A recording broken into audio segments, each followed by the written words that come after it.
At for today's video, kakain kami ng Yakiniku Unlimited. Tabi Hoday nga pala, ang tawag nila sa mga kainan na ganito. Siyempre, babiyahin muna tayo papuntang Kameido. Hey! Maliit ka na naman. At isang sakayan nga lang ng tren. Papuntang Akihabara. At dito guys, nasa Kameido na tayo. At dito nga lang yan matatagpuan sa third floor ng building na to. At syempre, bago ang lahat, pipili muna tayo ng maupuan natin. At dito nga yung napili namin pwesto. At eto nga pala yung mga unlimited meat nila. Merong pork, beef, and chicken. Meron ding liver. Ang daming mga karne.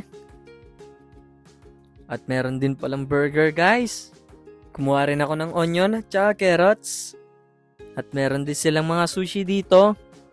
Iba't ibang klase ng mga sushi. Pero ang napili ko guys, yung shrimp sushi at inari sushi, yung fried tofu sa labas at sushi rice inside.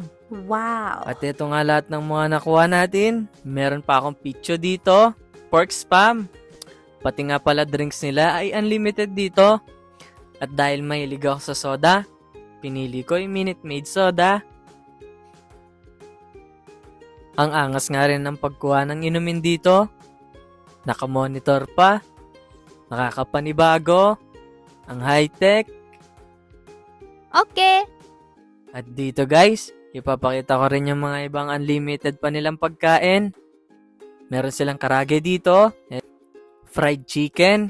Koroke. Lumpiang Shanghai. Takoyaki. At fried siomai. Meron din kanton and yakisoba. Steam siomai. Meron din coffee and hot choco. Eto nga rin guys, meron ding vegetables and fruits. Unlimited lahat yan. At dito sa area na to guys, ang paggawa ng ramen at udon. Ikaw nga pala gagawa ng sarili mong ramen. Eto guys, mga iba't ibang ingredients sa paggawa. Halos paubos na rin.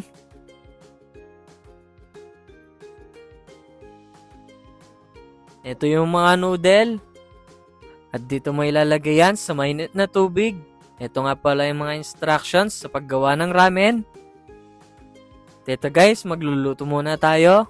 Nga pala guys, ang presyo ng Yakiniku Unlimited na to ay nagkakalaga ng 2,000 yen per head. Sulit na. At ang pangalan nga pala ng restaurant na to ay Stamina Taro. At pagkatapos nga namin kumain, ito yung mga dessert na pwede mong pagpilian. Merong Jelly Ace, popcorn, kulang na lang Netflix, sarap. At meron din mga iba't ibang ice cream. Meron chocolate, cheese, strawberry, at matcha. At di ko na alam. Dito guys, meron ding ice cream machine. Ito nga, mix ng vanilla and chocolate. Sarap. Prutas. Okay! At dito naman, chocolate fountain.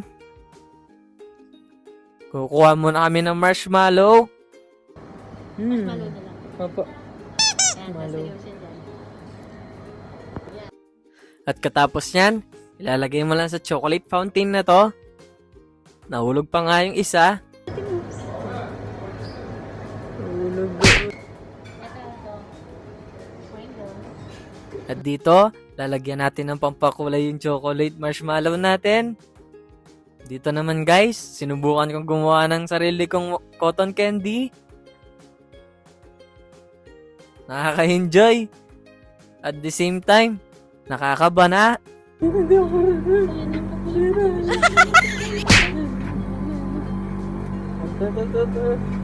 At katapos ng kalokohan na to, ito na yung naging result. Ito guys, cotton candy. At yun guys, tapos nang kumain si Botchok. Si Sosama des. At ayun guys, nakalabas na nga tayo. Ang ganda nga ng elevator nila dito. At next namin pinuntahan, etong gaming center na Adores. Malapit lang to sa kinainan namin. Ang dami nga nilang mga claw machine dito. Lalo na kung merong mga figure, talagang mabubudol ka. At dito guys, naglaro kami sa third floor. Naglaro nga pala kami dito ng kabayo racing. At ang tinaya ko nga pala ay number 6. Tignan natin kung mananalo. Ayun, talo.